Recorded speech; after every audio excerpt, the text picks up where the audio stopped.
Daniel, tá bom, Daniel? Prazer. Tudo bem, presidente? Como é que o senhor está? Seja bem-vindo aí. Obrigado por atender o convite do Jornal Cidade Online. Amor, essa casa que está sempre disposta a ouvir e comentar sobre as questões da verdade e impor algumas notícias e comentar. O senhor já, inclusive, participou de uma entrevista que é a entrevista que tem maior número de visualizações no Jornal Cidade Online. Mais de 700 mil visualizações. Parabéns pelo trabalho do senhor, seja bem-vindo. E a gente estava comentando aí sobre a questão da pressão e a faca no pescoço que tanto governadores, alguns prefeitos, alguns políticos, tipo o Poste, o do Novo, apresentadores de televisão, colocaram no presidente Jair Bolsonaro hoje, falando assim, impeachment, como disse o Freixo, deputado pelo PSOL, impeachment ou morte? O que o senhor acha disso? Já dando boa noite aos nossos espectadores aí. Morte. Morte. Morte. Vamos enfrentá-los. Vamos enfrentá-los. Não é? Eu, por exemplo, já preparei aqui a minha espada para enfrentar esses caras. Essa esquerda chega, já chegou no limite. E ela vive de arreganhos, de ameaças. Quero que o Bolsonaro morra, tem que morrer, nós temos que matar, tentaram assassiná-lo. É uma esquerda muito violenta. Eu não creio que o Rodrigo Maia tenha dito impeachment ou morte. Isso não é uma frase que se adeque ao Rodrigo Maia, que eu conheço de tantos anos. Bateria, amor, abre a minha mala ali, pega o carregador, faz favor, minha vida. Eu não creio que o Rodrigo tenha falado em morte do presidente Bolsonaro. Mas se a esquerda quer enfrentar isso, está na hora de nós fazermos esse enfrentamento, não é? Chegou o momento, tem uma hora que chega o momento, vamos para lutar, vamos para lutar. Vamos preparar nossas espadas. Eu tenho vocação de arcanjo, não é? Eu quero que Deus me dê as asas para que nós possamos enfrentar esses homens de capa e espada. Capa e espada. Vamos enfrentá-los, se Deus quiser. Vamos medir força. Está na hora de medir força. Chega. Já arrotaram muito, já fizeram muita ameaça. Chega. Vamos para a luta. A morte. Vamos para a morte. Vamos enfrentar agora. Que impeachment não passa de jeito nenhum. Eles vão tentar fazer uma coisa assim pela ameaça de morte. Vamos enfrentar a ameaça de morte deles. É melhor. Presidente, deixa eu fazer uma colocação aqui, uma pergunta. Primeiro, a frase foi do deputado federal Marcelo Freixo, que criou essa frase. É o perfil dele, é o sujeito... Anda com 12 PMs. Exatamente, 12. Anda cheio de segurança, carro blindado, é contra as armas e contra a polícia. Anda com 12 PMs. Esse tipo de hipócrita a gente está cheio. Mas eu gostaria de colocar uma questão para o senhor, que é a seguinte. Nós estamos acompanhando o projeto de recuperação desse país, que foi eleito em 2018.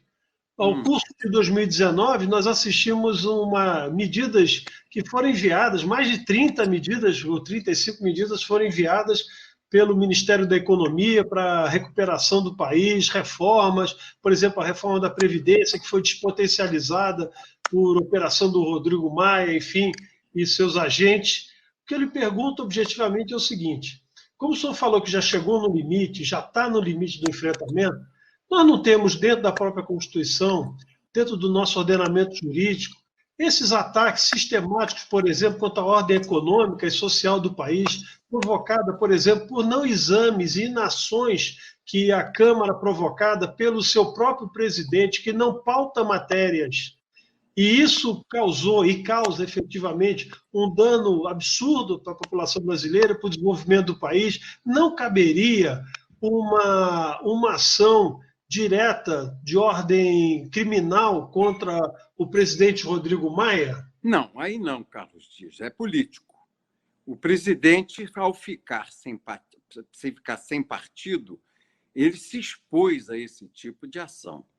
Quando ele ficou sem partido e permanece ainda sem partido, ele se expôs a esse tipo de ação. Qual o partido do presidente? Qual o grupo que defende o presidente? Onde ele tem abrigo? Qual o partido dá abrigo ao presidente? Nenhum. Não é? Ele não tem abrigo, ele não tem partido político. E, quando não há pressão de líder, eu fui deputado por 24 anos sem mandatos consecutivos. Então, chegava um projeto lá do Fernando Henrique, à época, nós apoiávamos o governo Fernando Henrique. Nós forçávamos a pauta. Os líderes, né, como eu era líder do PTB durante 5 anos do governo do Fernando Henrique, nós cobrávamos, o líder do governo vinha a nós, reunia conosco os líderes da base, PFL, PTB, PSDB, e dizia: nós temos que botar esse projeto na pauta. Aí nós, quando nos assentávamos no colégio de líder, presidente, esse projeto entra na pauta. Mas o presidente não tem um líder. Ele não tem líder. Inclusive, esse presidente do PSL, o Bivar, reduziu o mandato dos deputados do PSL à metade, porque eles não têm comissão, eles não têm direito à palavra, eles não têm direito a relatar um projeto. Eles podem falar uma vez de 6 em 6 meses no grande expediente. Ele reduziu o mandato deles. Os que acompanharam o presidente Bolsonaro, e, se não me engano, foram 30 ou 36, eles ficaram numa situação de meio parlamentares. Eles são meio parlamentares. Eles não têm uma atuação de vice-líder. Por exemplo, um deputado faz uma crítica ao presidente, ele não tem, pela ordem, peça a palavra como vice-líder do PSL, responde, ele não tem. Não tem como pedir, não tem como defender o presidente em plenário, apesar de nós termos tido um ano aí virtual, mas o primeiro ano, quando o presidente era atacado, eles não podiam defender. Esse ano que passou foi um ano, a partir de abril, maio, virtual, o que dá poder a 10 deputados. Isso é que é muito ruim, Carlos Dias. Tem que acabar isso. Mas o presidente, mesmo com a Câmara funcionando a pleno pulmão, com todo mundo no plenário, ele não tem quem, pela ordem, pela liderança do PSL, pede a palavra, porque ele não é do PSL. Então, ele não tem resposta. E chega numa decisão de pauta, tem um líder do governo lá, faz uma força, faz um apelo ao presidente, mas não há outros líderes com peso partidário para cobrar do presidente. Eu me lembro, era assim com Temer, foi assim com Luiz Eduardo Magalhães, presidente, foi assim com o Aécio Neves, presidente. Nós cobrávamos deles a pauta, que nós queremos que esses assuntos venham para a pauta. São assuntos de interesse do governo e o governo está nos pedindo que você paute. Está aqui o líder do governo nos pedindo para, como deputados e líderes de bancada que apoiam o governo, para colocar esses projetos na pauta. Ele não tem. Então, isso é um problema político que tem que ser resolvido. O presidente tem que ter aí 4, 5 partidos políticos, 4, 5, que somem 240, 250 deputados, que tenham peso, não é? Peso para reivindicar a pauta e colocar os projetos do governo na pauta. Senão, ele não tem voz. Ele está sem voz no parlamento. Ele depende de boa vontade. Ele nunca teve uma boa relação com o Rodrigo Maia, nunca teve. Desde o início do governo, ele se estranhou com o Rodrigo Maia. Ele não tem, assim, não tem peso, e nenhum deputado tem peso para cobrar do Rodrigo Maia. Ô, Rodrigo, bota na pauta. Ô, presidente, tem que pautar, porque senão também os outros partidos obstruem a vontade do presidente da Câmara. Ele faz o que quer, porque ele não tem predador. Ele é um bicho, ele é uma onça pantaneira. Ele não tem predador, então ele multiplica o mal. Ele come toda a bezerrada. Ele come tudo que está na frente. É isso que está acontecendo. Ele não tem uma bancada que o defenda na Câmara dos Deputados. Não tem. E aí o presidente se sente a cavaleiro, o presidente da Câmara, para pautar ou não os projetos dele. Isso é uma queda de braço política. E o presidente não se filiou a nenhum partido e não juntou em torno dele nenhum grupo de partido que pudesse fazer isso. Então, o presidente fica indefeso no plenário da Câmara. É esse o problema. Presidente, uma das coisas que até eu ia colocar como pergunta no começo, eu tinha falado com o Carlos Dias, era para trazer dentro da história, eu sou historiador e trabalho na Câmara e convivi, eu pude pegar desde 2003 o senhor lá no mandato e tudo que aconteceu, enfim. E aí, uma das coisas que o senhor comentou que eu queria trazer à tona, além de umas perguntas que já foram feitas no chat, mas era justamente essa questão da participação de um deputado. Como que o senhor conduzia, como um líder de um partido tem que conduzir, e assim é na Câmara, e assim também tem que ser no Senado. O que nós assistimos hoje é que tudo os partidos falam, não gostei. O jogo eu vou enfiar a bola aqui embaixo e vou lá no Supremo. Porque lá eu tenho um ministro tal, eu tenho um ministro tal, que foi colocado pela politicagem, e aí vai lá, decisão contra, para suspender um projeto, para suspender uma medida provisória que nós assistimos desde 2019, para suspender decreto de armas, como foi a tentativa.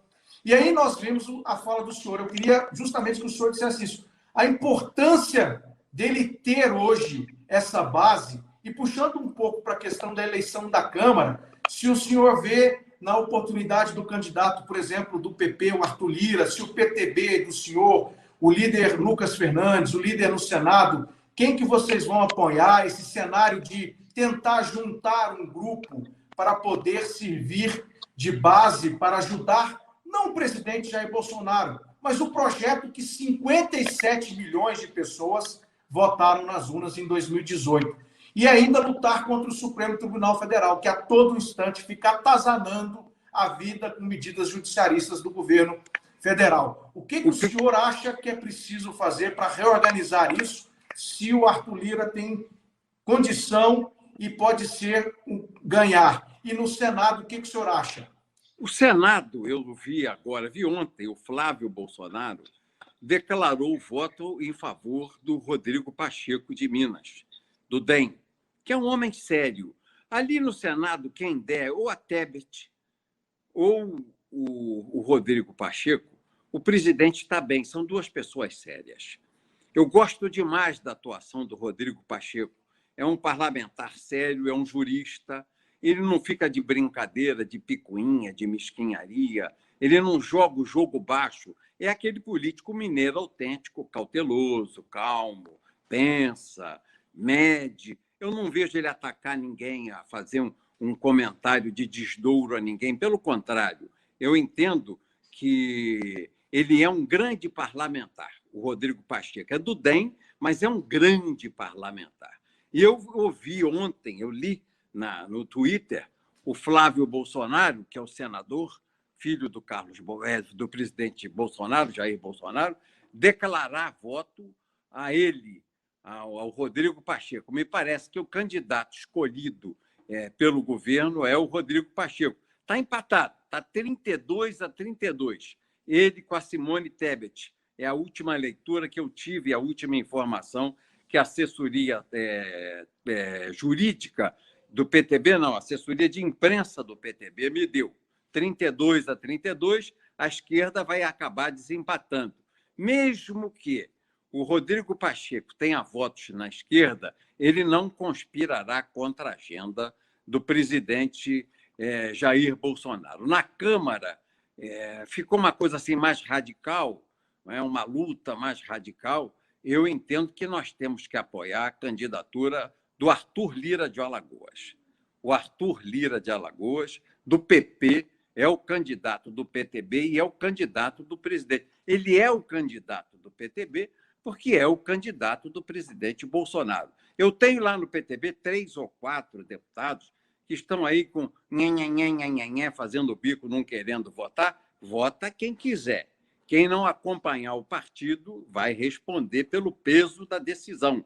Isso aí é uma coisa que todo mundo é independente, mas o partido tem questão fechada. Apoiar o Arthur Lira. Eu estou vendo alguns deputados fazendo mimimi dentro do PTB, mimimi. Eu vim de São Paulo, falei no carro, vim na estrada, falando no celular com alguns. Tudo bem, meu irmão. Você não assina, mas o teu compromisso com o PTB se estiola. ele vai fenecer, ele vai enfraquecer, ele vai diminuir. E o compromisso do PTB para contigo também. Porque nós queremos uma bancada leal, alinhada com os princípios do governo, as reformas que têm que ser feitas, e são fundamentais. Reforma fiscal é fundamental fazer, e reforma administrativa. Senão esse país não anda. Nós temos que reduzir o peso dessa burocracia federal que o PT inventou. Colocou lá 500 mil pessoas e quase inviabilizou o orçamento do país. Nós temos que cortar isso. Como? Reforma administrativa. Tem que acabar isso, mandar esse pessoal buscar um emprego na iniciativa privada, passar na iniciativa privada o que passa o trabalhador brasileiro, o seletista, porque 80% dos empregos são os empregos da carteira assinada de empresas até 20 trabalhadores. Então, todo mundo fica lá em Brasília no lockdown. Eu vejo aqueles caras lá do Ministério da Educação, do Ministério da Saúde, lockdown, o malandro está em casa, ganhando dele, e o trabalhador está sendo demitido, o comerciante está fechando a loja, o dono do restaurante fechando o restaurante, o dono do hotel está quebrando. E os malandros da burocracia petista, esquerdista, pissolista, PCdoBista, pedetista, que lá estão desde o governo do seu Lula e consolida. Aliás, desde o seu Fernando Henrique, que a gente sabe que é um melancia, não é? É um homem verde por fora, vermelho por dentro. É Fabiano, é o socialista Fabiano, é o comunista por etapas. Vamos fazendo o socialismo sem derrubar a casa. O comunista revolucionário derruba a casa para fazer de novo. E o Fabiano reforma a casa, troca o morador, despeja a família, bota outra família, vai fazendo de processo mais lento que as pessoas não sintam tanto. Eu acho que é até o pior, é o gramscista, e o Fernando Henrique é isso, não é? Ele tentou fazer isso no Brasil, deu apoio para que isso acontecesse no Brasil. Mas essa esquerda radical aparelhou os ministérios. E o presidente só tem um jeito, porque é todo mundo estatutário, é fazer a reforma administrativa e limpar, tem que limpar aquela esplanada de ministérios, botar aquela turma toda na iniciativa privada, para que eles sintam na pele o que eles estão fazendo com o povo. Lockdown! O lockdown está bem, fique em casa. Só que o comerciante diz, olha, teu lockdown chegou no teto, perdi o emprego, eu fechei a loja. É o que eu tenho visto no Brasil. Mas é fácil para o burocrata que tem um salário garantido, que você, se deixar de pagar imposto, o pau canta em cima de você. Então, aquela máquina lá, aquela Brasília gigantesca que está para escravizar o povo, tem que acabar. Então, reforma administrativa é o primeiro passo. E a reforma fiscal é obrigatória. Ninguém aguenta mais o ônus, o custo de impostos que impede o país de progredir, de se dar um salário digno ao trabalhador. Você paga 100% de imposto sobre a folha de salário. Então, num salário de R$3.000, de R$2.000, você paga o salário de R$4.000. Só que o trabalhador ganha menos de 2, porque desconta a Previdência, a tabela de imposto de renda, ele ganha aí seus 1.600. E o governo capa o resto. Não é possível. O cara, 3.000, o empresário paga 6.000 pelo salário do trabalhador, que ganha 3. Mas essa mais-valia, esse recurso, não vai para o bolso do trabalhador, vai para os burocratas em casa. Lockdown, tomando uísque escocês, tomando caipirinha, uma cervejinha, lockdown. Ninguém gosta de trabalhar mesmo nessa esquerda. Eu não conheço esquerda que goste de trabalhar. Uma vez me perguntaram, Roberto, já você não foi comunista nem na infância? Eu falei, eu não tive tempo. Eu comecei a trabalhar aos 14 anos. Quem trabalha não tem tempo para ser comunista. Para ser comunista tem que ter tempo. Tempo, disponibilidade para ler aquele monte de bobagem escrita pelos pensadores que sempre viveram da cafetização do Estado, ou de mulheres, como Marx, viveu cafetizando a mulher, ela sustentado pela mulher, não é?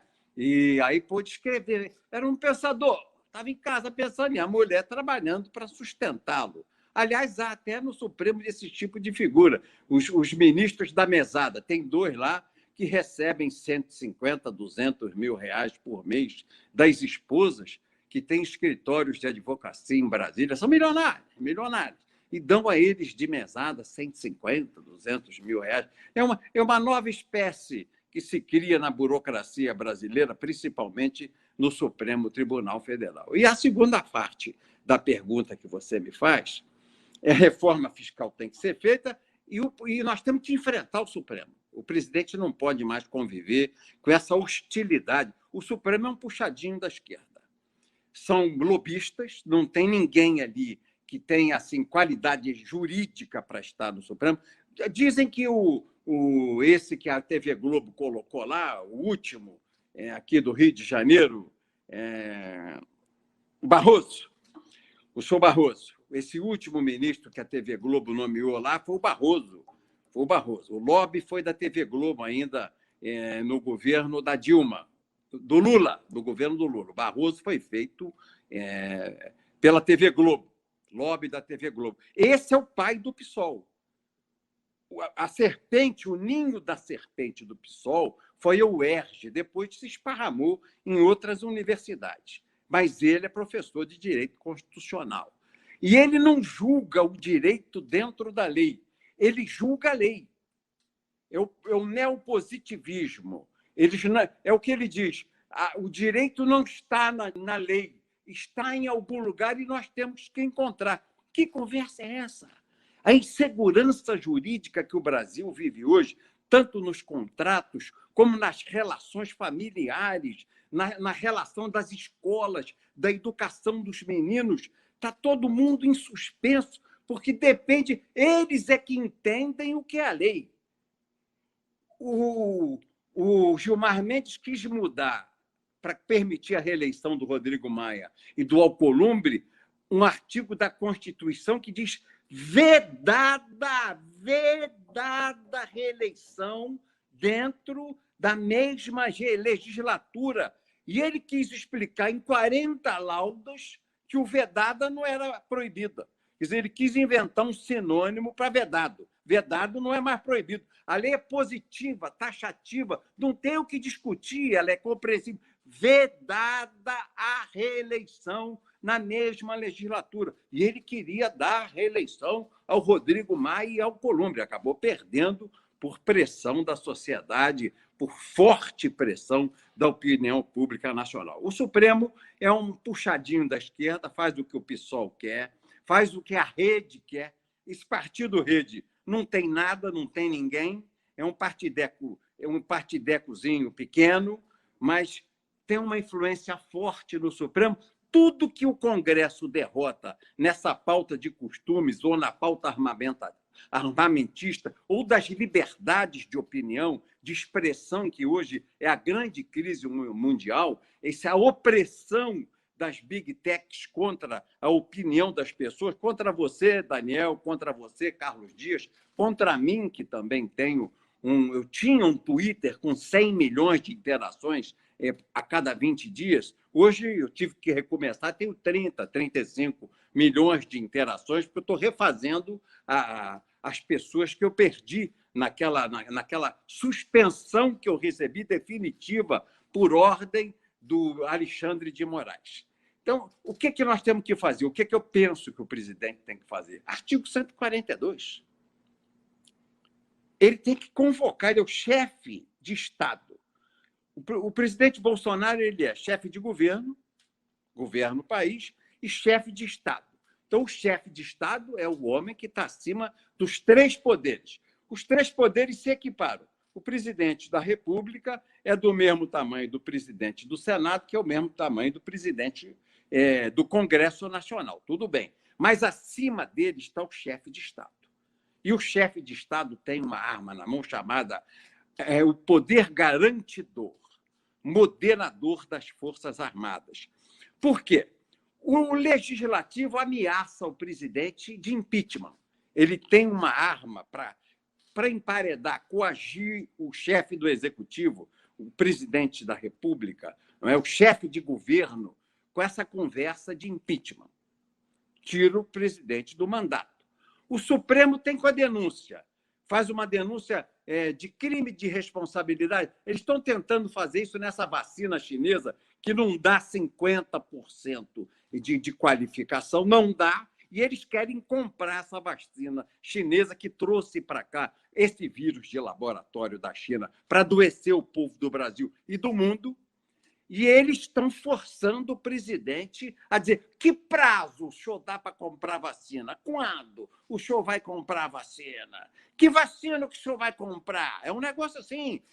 Tem um monte de gente agora no Supremo que quer ser ministro da Saúde e presidente da República, querendo forçar o presidente a obrigar o povo do Brasil a tomar uma vacina que eu não vou tomar.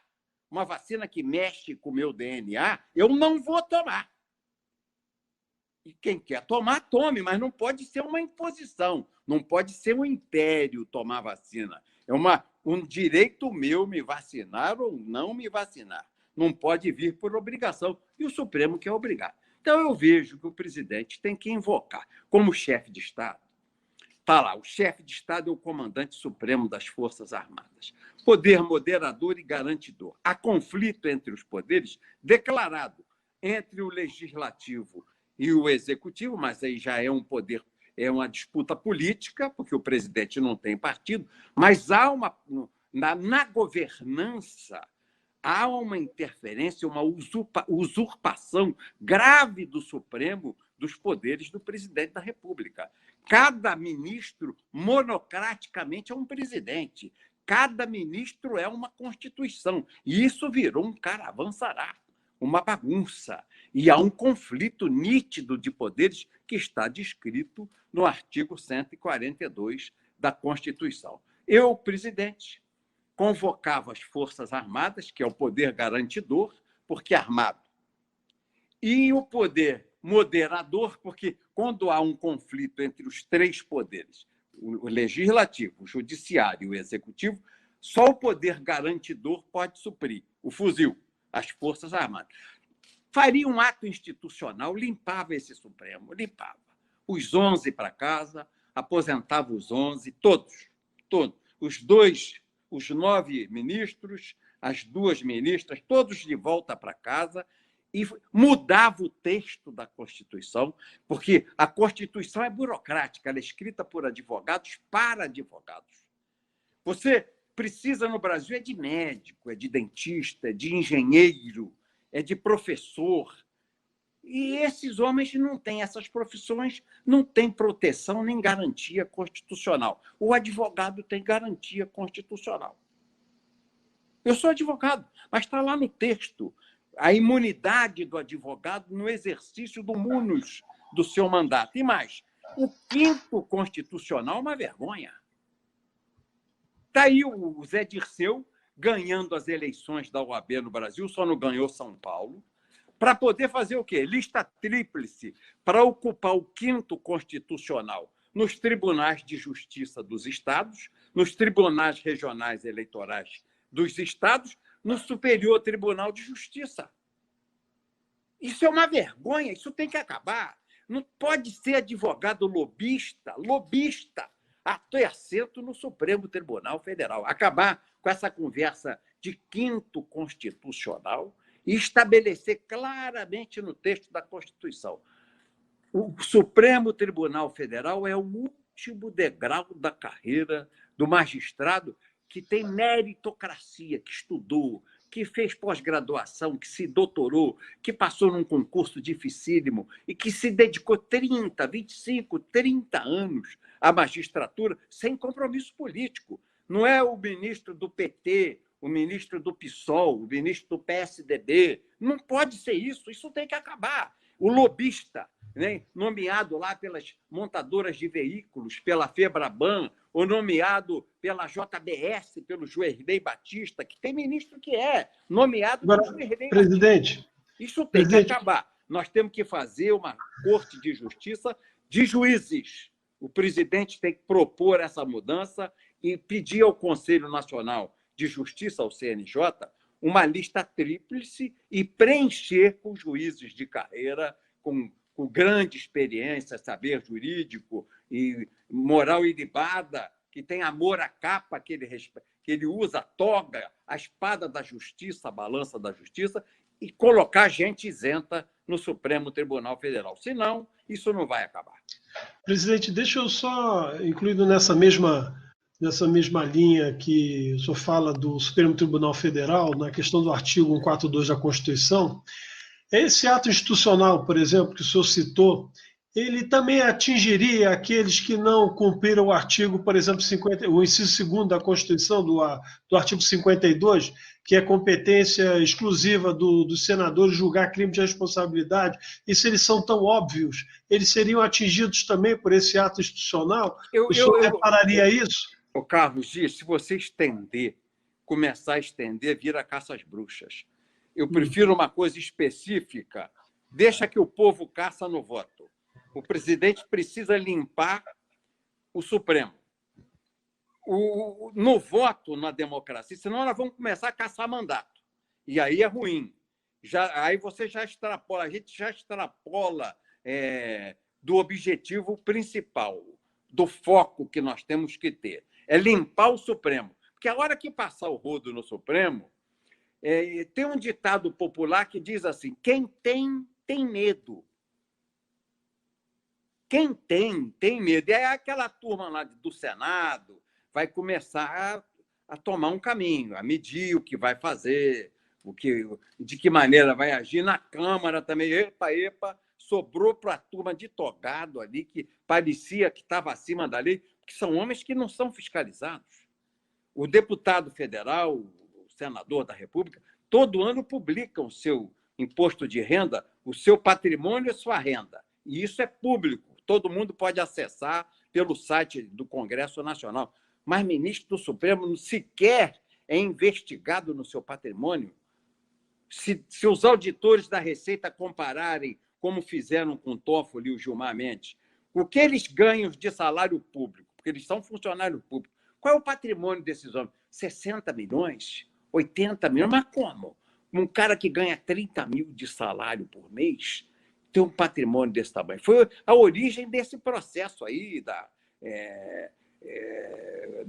fake news, que eles censuraram a revista O Antagonista, o jornal, e a revista Cruzoé, porque eles deram um peitaço, instauraram o inquérito contra os dois auditores da Receita Federal, puseram ele para fora da investigação do imposto de renda do Gilmar e do Toffoli.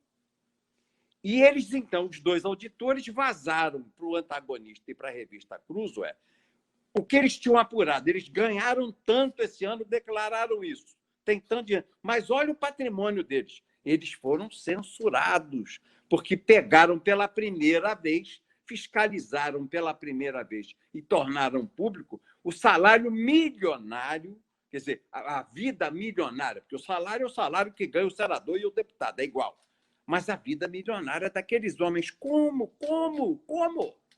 De onde vem o dinheiro? Eles ganharam na loteria, o dinheiro caiu do céu. Eles não têm contas a prestar à nação, ao fisco, ao povo brasileiro que paga o salário deles. Eles são funcionários públicos. O erro é chamá-los de ministro do Supremo. Porque Supremo é Deus e eles se acham deuses. Eles não são nem fiscalizados.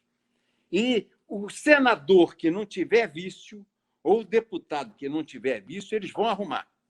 Já, se chegar um senador que tem uma ficha limpa, como o Rodrigo Pacheco, ou uma Simone Tebet, tomar a cadeira no Senado, eles vão arranjar uma quisilha. Não, quando ela foi prefeita lá no interior do Mato Grosso do Sul, tem um processinho aqui, traz para cá, avoca, porque agora ela tem foro privilegiado. Já instaura um inquérito contra ela para começar a pisar. Olha lá, aqui o entendimento nosso é que a senhora errou. Não é o lado da primeira instância, nem da segunda instância, mas aqui nós vemos com outros olhos para começar a coação contra a presidente do Supremo ou da Câmara, para começar a coação, para que esses processos não sejam investigados. Então, o Supremo hoje é, sem dúvida, o abrigo, não a instituição, mas o Supremo é o abrigo de uma Orcrim, uma organização criminosa para cometer crime de abuso de poder, de abuso de autoridade e de corrupção. Porque não é possível um malandro de um traficante que é assassino, manda matar todo mundo, tem o maior poder como traficante, chefe do PCC em São Paulo, entre preso depois de caçado 3 anos pela polícia, onde se gastou milhões de investigação em 5 dias de prisão, para ele não pegar Covid na cadeia, dá um habeas corpus e ele foge do Brasil. Isso é uma vergonha. O Brasil não aguenta mais isso. Isso aí tem que passar.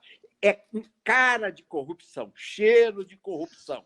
Fede a corrupção esse gesto. E ninguém fala que tem medo do Supremo. Não, os ministros do Supremo vão me prejudicar. Mas nós vamos ter que enfrentar isso se nós quisermos viver uma democracia. Além da corrupção, eles são ideológicos. Olha agora a Bahia.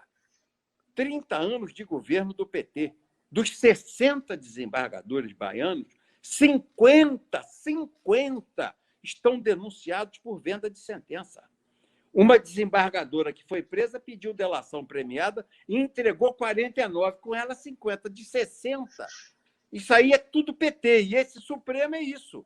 A Bahia é um microcosmo, o Tribunal de Justiça da Bahia é um microcosmo do Supremo Tribunal Federal, não muda nada. Está lá como em Brasília. E nós temos que reagir, nós temos que tomar uma atitude, e o presidente, para poder governar em paz, vai ter que botar para correr essa turma que está lá e mudar por gente correta, que não seja lobista, gente honrada, que tenha compromisso com a lei, com a pátria, com a Constituição. Eu me lembro, quando eu fui eleito deputado federal 6 vezes, no primeiro dia do mandato, em fevereiro, Roberto Jefferson, jura defender a Constituição e o Brasil? Juro defender a Constituição e o Brasil. Qual é o compromisso desse ministro do Supremo, se eles dizem que a Constituição está errada? Eles não julgam a letra positiva da Constituição. Eles inventam um texto constitucional que não está ali. Como é que é isso? Como é que é isso? Qual é o compromisso deles? Eles não têm compromisso com a Carta Magna do país, não? Não, e tem uma coisa, presidente, me desculpe interromper um instante. É o seguinte, as decisões, por exemplo, no campo econômico, que o Supremo Tribunal eventualmente toma, eles geram danos quase que irreparáveis. Nós estamos citando, por exemplo, esse caso da Ford, que, lógico, tem uma série de outras situações de garantias e problemas, mas também uma das questões alegadas é exatamente essas dificuldades, o que se convencionou chamar de insegurança jurídica, que é exatamente daquilo que você espera, né, que está na lei, como o senhor falou, está efetivamente dentro do direito positivo, consagrado e escrito. Nada mais justo do que esperar o resultado semelhante àquilo que a legislação protege e vem exatamente de encontro a isso, vem ao contrário, vem num sinal trocado. Quer dizer, você não pode esperar, às vezes, daquilo que é líquido e certo, uma garantia, você tê-la efetivamente consagrada no direito brasileiro, quer dizer, nos tribunais brasileiros. Então, a questão, por exemplo, das reformas é uma dessas. Então, se nós vamos fazer as modificações, alteração das PECs, modificação, por exemplo, do sistema tributário, no sistema trabalhista, enfim, reformas de longo alcance, até mesmo privatizações, com esse tipo de Supremo, e esses partidos de esquerda, né, com essa capacidade postulatória permanente, né, de atuar juridicamente em ações que contraditem decisões do Poder Executivo, até mesmo da Casa Legislativa que eles pertencem, nós vamos ter um impedimento, uma dificuldade efetiva de prosseguimento. Mas eu gostaria que o senhor analisasse também o seguinte: não basta simplesmente a gente superar as pautas econômicas, que elas são extremamente importantes para a recuperação das contas públicas, para efetivamente aquilo que o senhor colocou da reforma administrativa, da máquina pública, que chegou a 48% do PIB. Quer dizer, uma máquina dessa é impossível do trabalhador carregar, porque o servidor público não carrega a máquina pública. Quem carrega a máquina pública é o empresariado e o setor privado. Claro, né? É o seletista, é o trabalhador de carteira assinada. É o trabalhador de carteira assinada. Então, o que eu queria lhe colocar? As pautas conservadoras, elas também são extremamente importantes, porque se a gente não consagrar esses direitos, na medida em que a gente possa até mesmo fazer uma melhoria, uma reforma, o conceito conservador ele não vai estar incutido na sociedade. A legítima defesa, o direito, por exemplo, da questão familiar natural, a questão, por exemplo, do aborto, liberação de drogas. Se essas pautas não forem definitivamente tratadas e aproveitar o governo conservador para que elas avancem, se a gente simplesmente concentrar as pautas econômicas, nós vamos encontrar daqui na próxima eleição ou depois da eleição de 2022, um Biden da vida que vai dizer que, olha, $1.000 de cheque, não, eu vou fazer 1.400. E você vai ter espaço fiscal para isso. Então, nós vamos ser presos desse neopopulismo, vamos chamar assim. Então, como é que o senhor acha, como é que o senhor entende a possibilidade dessa conjugação da pauta econômica integrada, a parte liberal e econômica, com a parte conservadora, que é uma base bastante significativa do eleitorado do presidente Bolsonaro e, obviamente, da nossa visão de mundo, né? Como você explica isso? É a base cristã, Carlos Dias. É a base cristã. É a base judaico-cristã. Nós crescemos, nós fomos civilizados. Nossas tradições, nossos costumes, nossa legislação, o nosso direito tem fundamento cristão. Nós somos cristãos. O nosso fundamento familiar, na relação comercial, na lei de usura, tudo isso vem da nossa pauta cristã. E eles querem jogar no chão justamente isso. Eles querem derrubar essa nova ordem mundial, somada aí aos partidos de esquerda, querem derrubar na pauta de costumes a família, os nossos credos em Jesus Cristo, essa cristofobia que eles colocaram aí no Brasil, essa diabolização que eles fizeram no Brasil, isso é um negócio terrível. Nós vivemos um satanismo. Nós vivemos um satanismo por parte da esquerda na arte, na música. Querem erotizar as crianças pequeninas na escola, ideologia de gênero, para os meninos e as meninas se vestirem igualmente. Agora não pode mais ter roupa que identifique o menino ou a menina, todos vão ter que usar o mesmo banheiro. Uma coisa assim, para destruir o pátrio poder, destruir a família e apassivar a sociedade. Eles jogam o aluno contra o professor, jogam a mulher contra o marido, essa conversa de feminismo, feminicídio.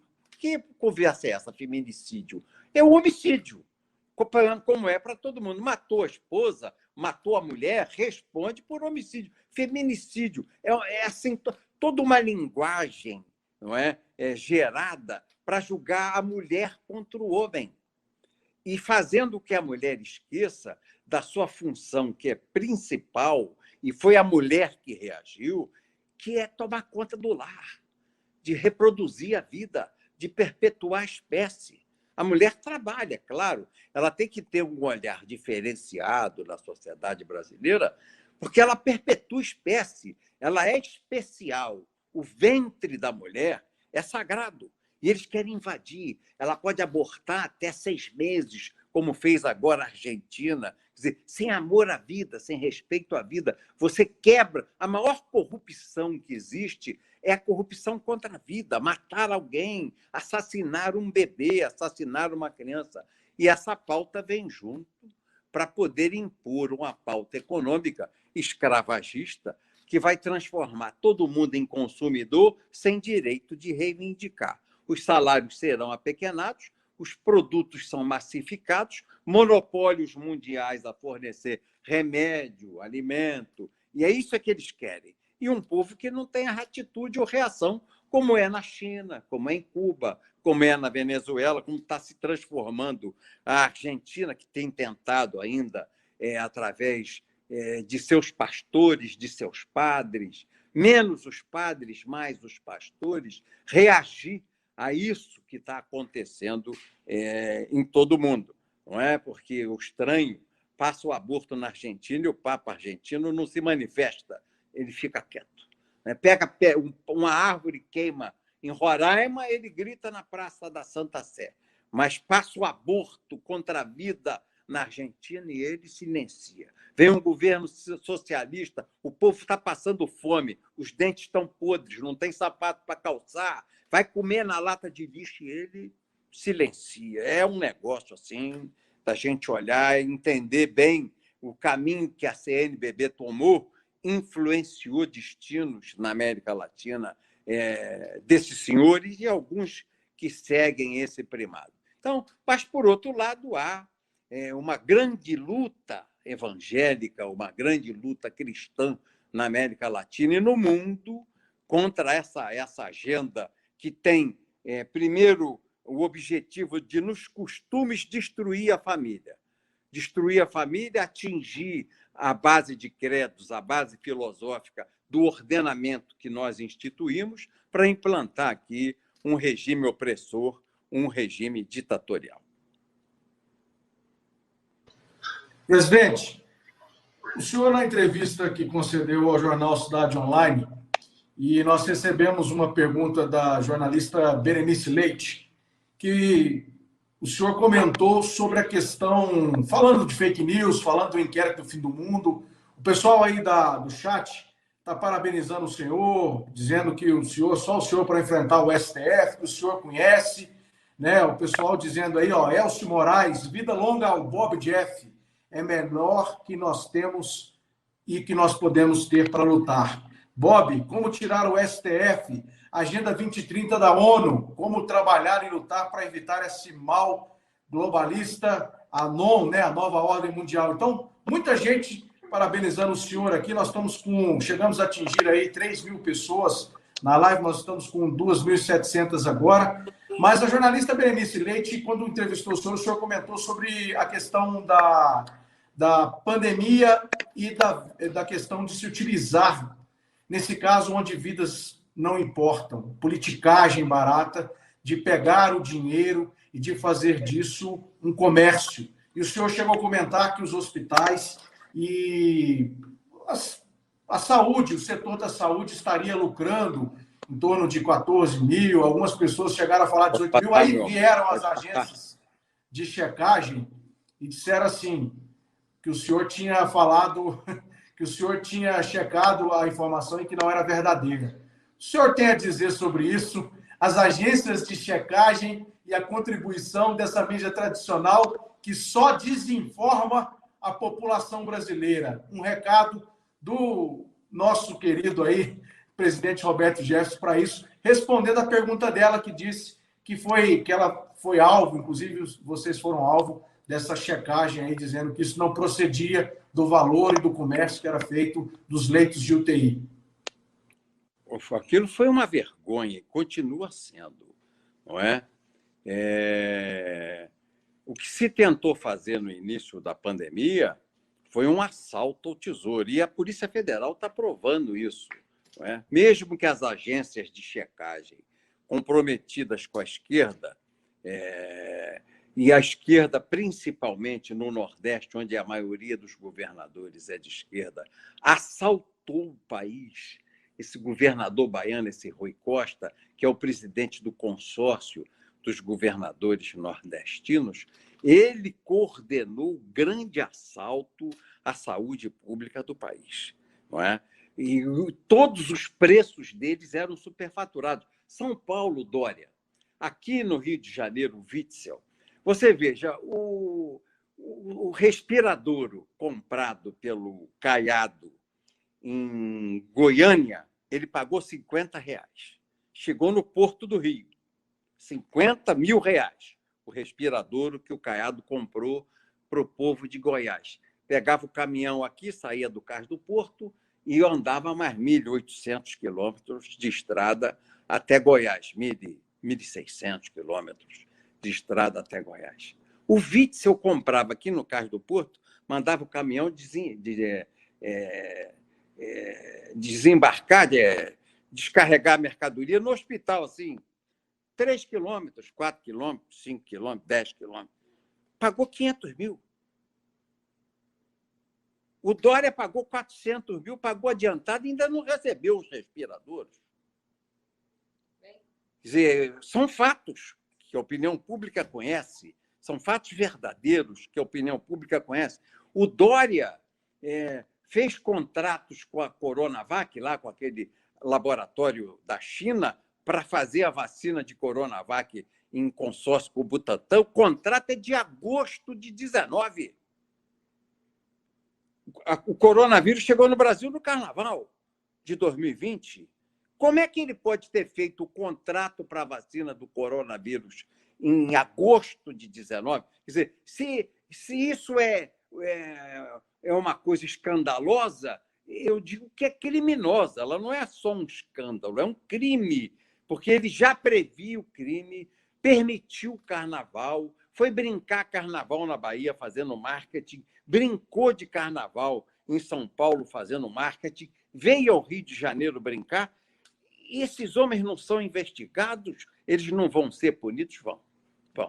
Vão pela justiça que a Polícia Federal já está fazendo a investigação. Nós tínhamos razão quando denunciávamos, a nossa denúncia era verdadeira, o preço que eles utilizavam para equipar as suas UTIs era criminosamente superfaturado, e está provado que nós tínhamos razão, porque a Polícia Federal, cada passo que dá investigando as compras feitas na época da pandemia, surpreende prefeitos e governadores que compraram superfaturado, não puseram o equipamento para funcionar e puseram o dinheiro restante dos seus bolsos.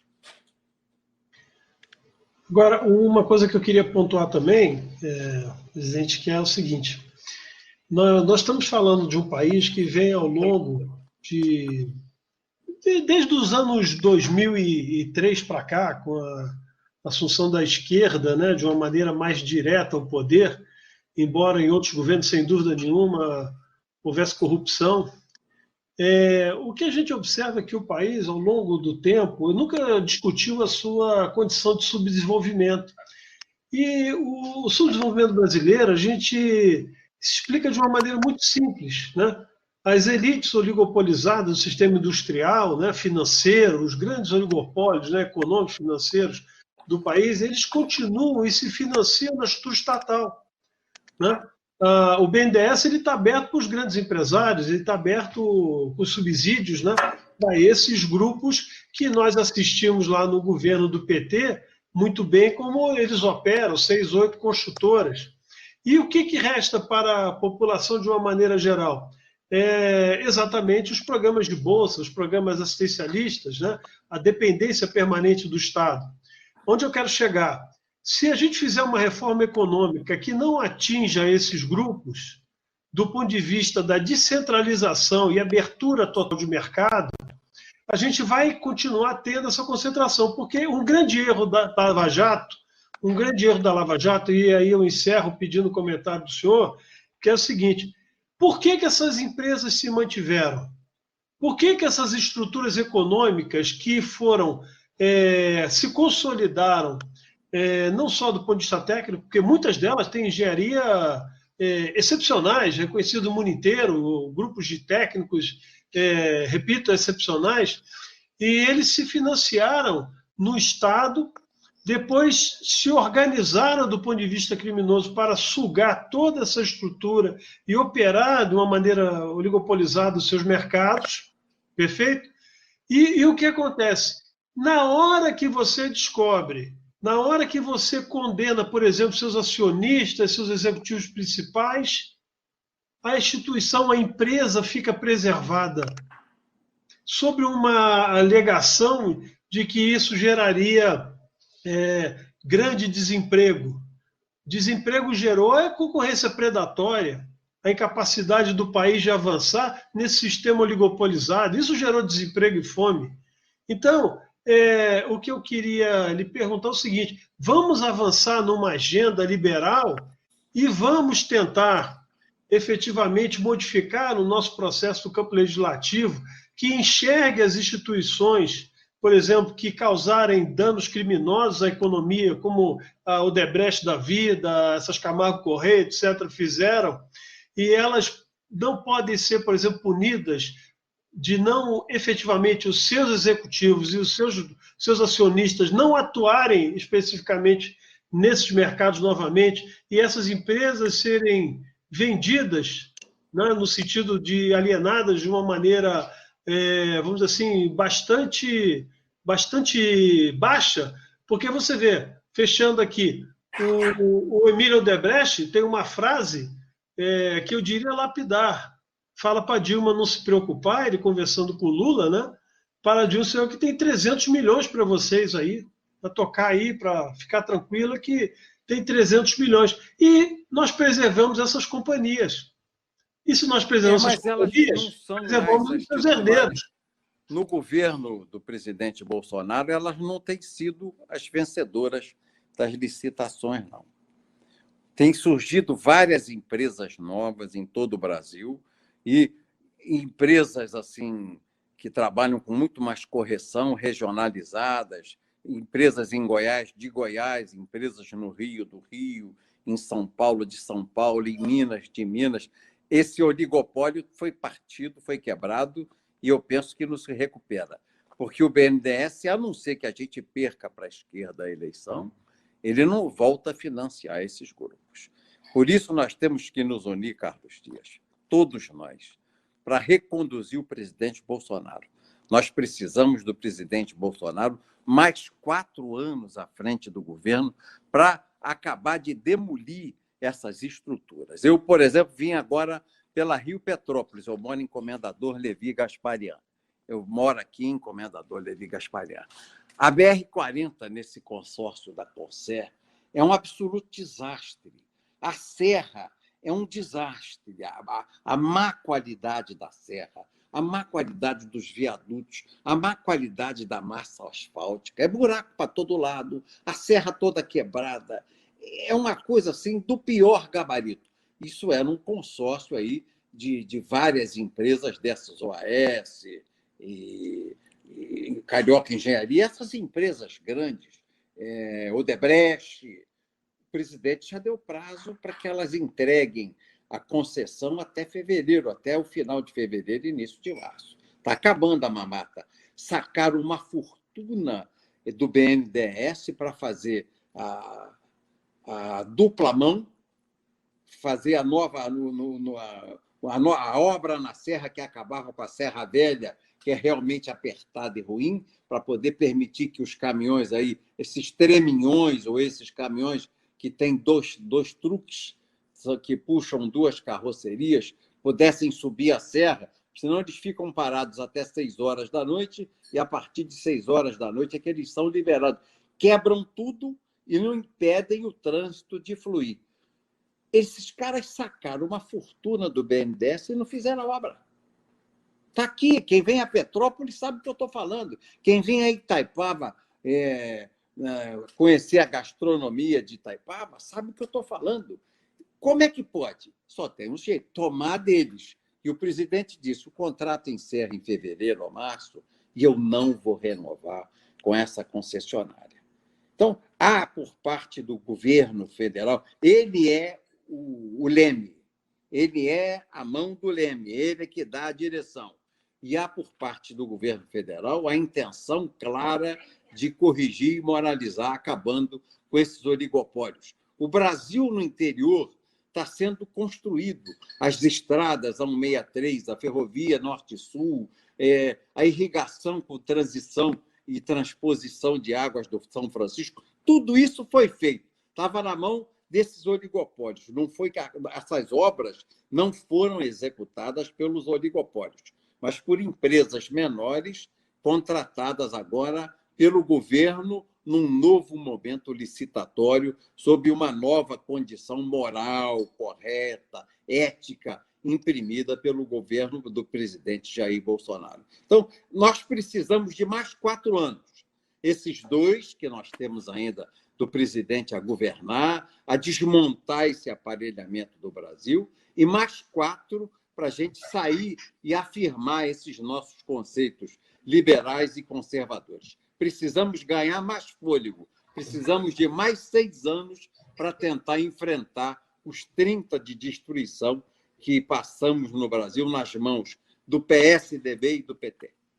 E ter bancadas autênticas, né? No Legislativo, né? Tanto no Senado quanto na Câmara, né? O presidente precisa fazer isso. Ele precisa de 5 partidos, 4, 5 partidos, que somem aí 250 deputados. São 513. 513 deputados, metade de 257. Ele precisa se abraçar com 5 partidos que elejam 40, 50 deputados federais cada um, para dar a ele colchão, conforto, sustentação. Um partido só não elege isso. O PT, no auge, fez 70. O Lula, no auge, fez 70. Ele elegia nos puxadinhos. PSOL, PCdoB, PDT, PSB. Ele fazia a sua base nos puxadinhos. Ou comprando partidos de centro. Desgraçadamente, o centro e a centro-direita se vendeu a essa esquerda imoral no Brasil e a história testemunha disso. E o presidente Bolsonaro, que veio nessa onda conservadora, que foi a eleição de 2018, o que aconteceu? No auge, ele elegeu 56. Ninguém passa disso. 80 é o máximo que se elege num partido só do presidente da República. Ele precisa botar do lado dele 4, 5 partidos, abraçar, para que esses partidos elejam homens comprometidos, compromissados, com uma pauta conservadora nos costumes e liberal na economia. É isso que nós desejamos que ele faça nesses 2 anos de governo que ele ainda tem para acabar, não é, desse primeiro mandato que exerceu, e na reeleição, que até agora ele é imbatível. Não há candidato que possa defrontá-lo. Ele precisa de uma sólida base para avançar nessas pautas e não ser surpreendido por um Rodrigo Maia da vida ou outro Alcolumbre. Presidente Roberto Jefferson, uma pergunta e depois, para não deixar mais cansado, nós sabemos da viagem do senhor, eu gostaria de fazer um ping-pong com o senhor no final dessa live. Mas tem uma perguntinha aqui que eu gostaria que o senhor respondesse de forma bem sucinta. O senhor vivenciou, o senhor viu de absurdo, o que o senhor viu de absurdo na política nacional, ou o que estamos vivendo agora ultrapassa tudo o que o senhor já vivenciou na política durante o seu período do seu mandato? Não. O que está vendo agora é uma oposição ao presidente, porque ele não tem partido, e o sentimento de corrupção frustrado, que o presidente não deixa roubar, não deixa. Ele não rouba, o presidente é um homem simples, honesto, tem princípios, tem formação militar e cristã, ele não rouba, ele é um homem convicto, é um homem que é realmente um servo de Deus e um servo do povo brasileiro, ele não rouba. E o que eu vejo, essa reação que há aí em cadeia no Supremo, no Legislativo, é que todo mundo estava viciado em nomear para receber 10%, 3%, 5%, que aquela função pública, aquele cargo público na administração direta, na administração indireta ou numa estatal rendesse para os cofres do partido e para o bolso de quem nomeava. O presidente acabou com isso. Isso não existe mais. E o que eu assisti de grave mesmo, grave, foi o governo petista. Não é? E a primeira coisa grave que eu vi se instalar no parlamento, mesada. Sempre houve. A gente sempre sabe que em muitas câmaras de vereadores, 90% das câmaras de vereadores, pagava mensalão. O prefeito se elege e fazia uma base com mensalão. Todo vereador dobrava o salário todo mês, que o prefeito dava uma renda extra num salário igual para que ele ficasse comprometido com o governo. Muitas assembleias legislativas, não todas, recebiam seu mensalão. O Rio de Janeiro é exemplo disso. Para não falar demais, aqui no Rio tem um bocado de gente presa e processada porque o mensalão rolava aqui no Rio de Janeiro. Ele já existia aqui no Rio de Janeiro. Mas em Brasília, nos meus 6 mandatos de deputado federal, desde o presidente Figueiredo, eu nunca tinha visto. E o PT instituiu. Então, o PT corrompeu o judiciário e corrompeu gravemente o legislativo. O que eu vi de pior na minha vida foi o governo de esquerda. Foi o pior. Corrupto e imoral, acusava todo mundo de corrupção, quando, na verdade, corruptos são eles. Chamava todo mundo de imoral, quando, na verdade, os imorais são eles. Isso aí o Brasil assistiu, ficou claro para o Brasil todo, e foi a maior surpresa que eu tive na minha vida parlamentar. Foi o pior momento parlamentar que eu vivi, foi o convívio com os governos de esquerda. Uma pergunta de um internauta aqui. O senhor virá como senador pelo Rio de Janeiro? Não tenho pretensão política, eleitoral. Não tenho. Se eu for candidato a alguma coisa pelo PTB, eu saio a federal para ajudar a fazer a bancada, se eu for candidato. Quando eu estou conversando com o presidente dele vir para o PTB, ele está entre o Patriota e o PTB. Presidente, ele está entre o Patriota e o PTB. Se ele vier para o PTB, eu não posso ser candidato. Porque eu, presidindo um partido onde está o presidente da República, eu tenho que viajar ao Brasil. O presidente vai ao Amazonas, eu tenho que arrancar um dia antes, chamar a base política no Amazonas e preparar a chegada dele. O presidente vai ao Ceará, eu tenho que sair um dia na frente e ir para lá, preparar a base. Vai a Pernambuco, vai a Bahia, vai ao Rio Grande do Sul. O presidente do partido do presidente da República tem que ir na frente. Tem que ir na frente. Então, eu não posso ser candidato. Eu não penso em disputar uma eleição ao Senado da República ou a deputado federal. Eu não tenho mais essa vontade. Sairia a deputado federal para ajudar meu partido a crescer no Rio de Janeiro. Fazemos aí 3, 4, 5 deputados federais. Porque em São Paulo, eu vou te dizer, é tão forte o grupo que está entrando no PTB, em Minas é tão forte o grupo, no Rio Grande do Sul, e eu estou construindo. Na Bahia é tão forte que nós vamos fazer bancada elevadíssima. No Rio é que eu ainda estou construindo, junto com o presidente regional, uma base sólida de candidatos a deputado federal e estadual. Então, eu viria pelo Rio, se viesse candidato a deputado federal, para ajudar a eleger candidatos do PTB. Mas se o presidente vier para o partido, eu não posso disputar a eleição. Eu não tenho tempo para fazer uma campanha para mim no Rio de Janeiro. Presidente Roberto Jefferson, o tema da nossa live era Roberto Jefferson sem filtro. E, por isso, eu vou jogar um ping-pong com alguns temas para que o senhor responda de forma curta e objetiva. Podemos começar? Vamos lá? Vamos. Roberto Jefferson sem filtro, conservador. Por quê? Sempre fui. A minha candidata ao governo do Estado no meu primeiro mandato foi Sandra Cavalcante, em 82, pelo PTB. Vamos arrumar a casa era o lema da nossa campanha. Vamos arrumar a casa. A nossa candidata foi Sandra Cavalcante. Eu fui o coordenador do Centrão no plenário da Constituinte, mudamos, ajudamos a mudar o Centro Democrático, que se reuniu para mudar aquele parecer que saiu da Comissão de Sistematização que comunizava o Brasil. A Constituição já é ruim, mas ela era muito pior. E se nós não tivéssemos feito o Centrão, ela teria sido muito pior. A minha história foi de enfrentamento ao PT desde o primeiro mandato, ao PCdoB. Sempre os enfrentei, sempre. Mas, infelizmente, em 2001, 2002, 2003, o meu partido, na época presidido pelo Martinez, resolveu apoiar o Lula no segundo turno. Eu preferi apoiar o Serra. Fui voto vencido. A nossa comissão executiva, àquela época, tinha 33 membros. Eu era o líder da bancada. Eu fui um voto. 32-1.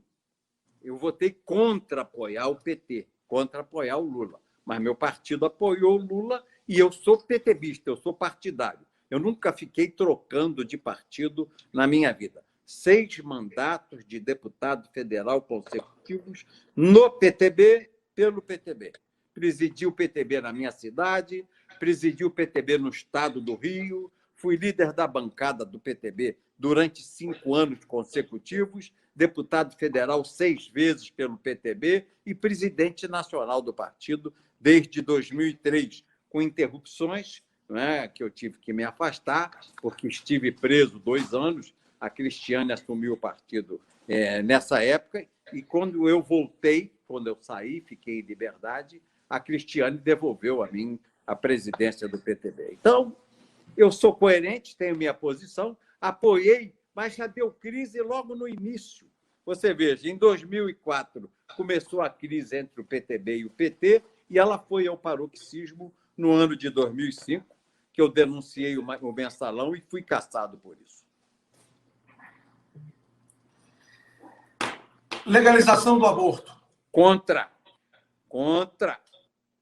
Vale o que está do Código Penal. Contra a legalização do aborto.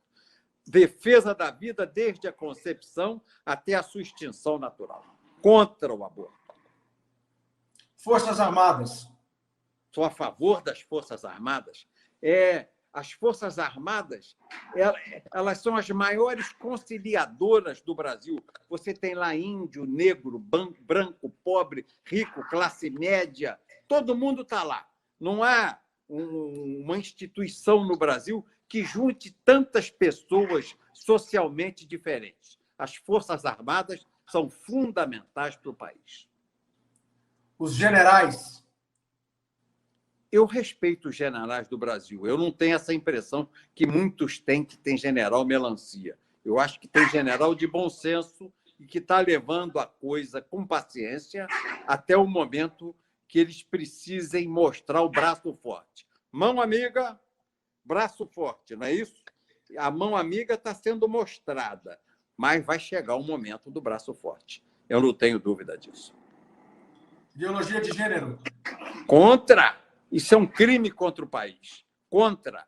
Inclusive, nós estamos no Supremo lutando contra essa PEC, contra essa ADI 5668 do PSOL, e mostrando por que ela não pode ser implementada. Biologicamente, ela não se sustenta. Isso é uma tese, é uma teoria que não se sustenta nem pela formação divina, a nossa cultura cristã, nem biologicamente. Homem é homem, mulher é mulher. Respeitada depois uma opção homossexual que alguém possa ter. Mas no ventre da mãe está a Maria, está a Aurora, está o Pedro, está o João, está o Roberto, está o Daniel. Não está uma pessoa sem nome, que tenha que ser usado um pronome neutro para ser definido. Só com 15 ou 16 anos, escolher um caminho sexual. É homem e mulher. É Deus, é a vida, é a Bíblia. O homem e a mulher. Deus fez Adão e Eva. Um dia, o Bolsonaro disse isso, eu achei a frase muito boa. Na Bíblia existe Adão e Eva, não é Adão e Ivo. Não é Adão e Eva. E eu concordo com isso. Contra a ideologia de gênero. Contra. Pauta armamentista. Sou a favor. Eu fui grande colecionador de armas.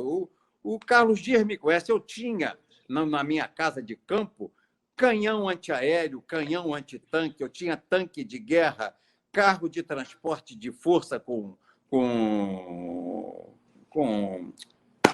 costeira, metralhadora .30, .50, tudo que você imagina de arma eu tinha. O gazinhoto da revista Magnum uma vez me visitou e olhou minha coleção de revólveres, que eu não tenho mais, porque quando preso a casa foi assaltada, e eu leiloei com supervisão do Exército, tudo direitinho, essa coleção foi leiloada, toda corretamente leiloada.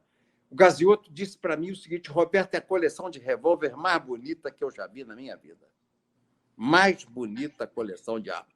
Eu entendo que o homem tem direito de ter sua arma, tem o direito de fazer a caça sem ser predatória, equilibrar os excessos que existem de animais predadores que não têm um predador natural. Defendo que o homem possa colecionar suas armas e exercer o seu direito de legítima defesa. Esse direito de força só por parte do Estado, monopólio de força, eu sou contra. Nós podemos nos constituir em grupos e devemos para defender os primados da lei, da ordem, da família, de Deus e dos nossos credos. Andar desarmado, eu não aprecio. Eu nunca andei desarmado. Eu perdi o porte quando fui caçado. Mas até na tribuna eu já apareci de pistola 45 na cintura. Saiu na primeira página dos jornais, foi um escândalo. Nunca deixei de usar. Não é? E entendo que o homem de bem tem o direito de portar sua arma para se defender. Voto impresso. Hein? Voto impresso. Sou a favor. Nós temos uma comissão que vai se reunir com o presidente de especialistas, engenheiros que conhecem profundamente TI, engenheiros que conhecem TI, o procurador, o Ximenes, procurador do Mato Grosso do Sul, que é um profundo conhecedor dessa legislação. Nós estamos escrevendo um texto legal que nós vamos entrar via PTB e mostrar ao presidente um caminho. Nós precisamos do voto impresso para cotejar o voto eletrônico, porque o voto secreto é quando a gente vota, mas o sufrágio, a apuração é pública. E do jeito que está, a gente não toma conhecimento do que acontece. Você bota na maquininha o teu voto, o que fazem com o teu voto, você não fica sabendo. Eu entendo que houve fraude nessa última eleição municipal, como houve fraude na eleição do presidente Bolsonaro, porque ele ganhou no primeiro turno. O Haddad não só chegou 10 milhões atrás do presidente, não. Ele não chegou para o segundo turno. Aquilo foi forçação de barra. Uma pergunta que ficou a resposta baixa, mas todo mundo me perguntou aqui no chat, qual o pior governo que o senhor vivenciou esse período de redemocratização do Brasil? O governo do Lula, que eu vivenciei, o do Lula, e que testemunho da Dilma. 2 desastres de trem-bala. Presidente, queria agradecer em nome do Jornal Cidade Online, passar a palavra para o Carlos Dias para as considerações finais e desejar a você e a sua família que a graça de Deus, Pai Todo-Poderoso, possa abençoá-lo nos projetos e dirigir todo... E agora que muitos partidos estão se dizendo aí pauta conservadora e assumindo o conservadorismo, que possam se unir pelo Brasil. E aí eu lanço uma pergunta, depois o senhor pode deixar uma mensagem de esperança, porque tem muitas pessoas se desestimulando e perdendo a esperança. Mas o senhor mesmo disse, Bolsonaro 2022. E deixa, enfim, uma mensagem aí de esperança para essas pessoas. Carlos Dias, com você. Bom, Daniel, quero agradecer a você. Óbvio que estamos sempre juntos às sextas-feiras aqui, a TV Jornal Cidade Online, ao presidente Roberto Jefferson, e dizer o seguinte, nós temos um grande desafio no país. O país está sendo literalmente reconstruído, não só do ponto de vista econômico, mas fundamentalmente da prática moral. Então, nós vamos precisar, presidente Roberto Jefferson, de partidos, de pautas e de pessoas que enfrentem, apesar das dificuldades, enfrentem essas realidades que precisam ser modificadas. Não é possível mais no Brasil conviver com esses arranjos políticos, de conciliações falsas, nas quais simplesmente a gente vê que o sacrifício da população brasileira nos altares dos malandros. Então, desculpe a sintetização, mas é por causa do tempo. Então, a gente precisa usar, às vezes, as expressões mais agudas para as pessoas entenderem o que nós queremos dizer. Então, nós temos os partidos. E eu acho que o PTB é uma legenda excepcional, sua organização pulverizada, aberta, enfim, em todos os estados do país, nos municípios, mais longe que possam ser das grandes capitais. É um partido que, de fato, se tornar uma vocação conservadora e liderar essa chamada nacional para que a gente reerga o Brasil no campo dos valores, a economia avança. Porque, na verdade, a ciência econômica ela não prescinde absolutamente das condições morais. Não existe estabilidade econômica, não existe estabilidade social sem princípios morais permanentes, constantes, definidos, claros. E é isso que a prática política precisa exibir. Então, eu lhe saúdo, lhe agradeço estar aqui conosco e lhe peço, né, que o PTB seja essa voz nacional que o país tanto precisa. Obrigado, boa noite a todos. Obrigado a você, Carlos Dias, obrigado a você, Daniel. Eu creio no Brasil. O PTB é um dos partidos. Nós fizemos há muito tempo uma mudança programática, transformando o PTB num partido conservador. E aprimoramos agora, na última convenção, dia 18 de novembro do ano passado, essa nossa agenda conservadora. Eu até pedi que o texto final fosse escrito pelo Padre Kelman Luiz, que é um baiano, e por um pastor batista, que é o Lino Greco. Os dois me ajudaram a acabar de escrever com inteligência, com consciência, o manifesto final do Partido Trabalhista Brasileiro. E tem um grupo de economistas e um grupo de pensadores de economia liberal lá em Brasília que me ajuda a dar essa definição do partido. Conservador nos costumes, liberal na economia. Mas há outros partidos nacionais que nós precisamos fortalecer para que nós tenhamos essa base de estrutura, Carlos Dias, para o presidente. Tem o PRTB, do vice-presidente Mourão, nós temos o PR, nós temos o Republicanos, que é um partido também cristão, que é um partido conservador. Nós temos aí o PSC, nós temos vários partidos que somam conosco nesse ideário. O Patriota, que é um partido que tem essa formação, que tem esse ideário. Nós precisamos conversar todos, nos ajuntar, nos agregar todos e preparar uma sólida base democrática cristã, essencialmente cristã, porque o momento é mais cristão para uma disputa espiritual do que uma disputa política. Nós precisamos colocar a luz contra a treva. Os homens de Deus contra os homens do inferno, contra o satanismo que está aí colocado, não é? Os crentes contra aqueles que são os tiranos, que demonizam, os diabos, essa diabolização que nós estamos vendo aí na humanidade. Nós temos que nos unir, os homens de Deus, os pastores de Deus, os padres de Deus. Nós precisamos desses homens do nosso lado nessa luta, porque onde há uma igreja, há uma fortaleza contra o pensamento globalista e contra o pensamento comunista. Tanto que a China, que tem 1%, menos de 1% da sua população cristã, são 104 mil cristãos na China, está demolindo as igrejas, porque onde reina a tirania é fértil o terreno para a semente cristã, para a semente de Deus, para a cultura judaico-cristã.